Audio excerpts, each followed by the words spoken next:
Good morning and good to all the gardeners out there. You can see I still got my black cow there underneath the snow. I get it early every year. I make sure I have it stocked up because it's hard to get it when you get into spring and summer here in Maryland. We got the trees here. Um, they are completely stripped down of all their leaves because of the weather. We got some apple trees down on the end there, and we're just looking at peach trees in front of us, covered with snow. Beautiful thing. They got to get down so many chilling hours in order to produce. And hopefully this big container here, I'll put it at use this year, put it in use. Um, all of the other trees are doing fine and everything is good. It's still a little bit of snowfall, just a little. And then we got the peach tree this year. This is the second year for it, I believe. No, excuse me, cherry tree. I apologize. This is a self-pollinating cherry tree. I don't know what kind it is. Got a tag on it down there, but it's too cold and too wet for me to go out there.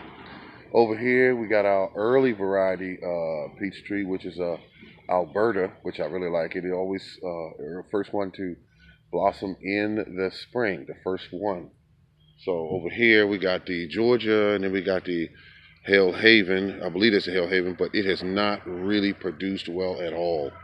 This tree has not. I think over the first 3 years I've had it, maybe I had 3 pieces of fruit on it. Same thing goes with this one here. This is a peach tree. Has not produced well at all, and so we're doing what we can to kind of cross that bridge and find out what's going on with it. This has been the Morning Gardener, ladies and gentlemen. There's my water system there. Oh, look at that. See where I took it loose at here? I'm going to go over here. See the ice? And all this ice fell down there and kind of pushed that nozzle through there. Look at that. It's okay though. It's all ice down here. And there's the drums. They can't freeze inside because both the valves are open. Manifold system. And it allows for everything to leak out. It's 100 gallons of water, so hold. See all this just dripping here? And that's because it's melting on top of the roof because the roof is heated. Okay, so got my blackberries in here, about 10 plants. I'm actually upping those to about 25. And I'm gonna keep on going until I got enough so I have blackberries. This is the Morning Gardener, folks.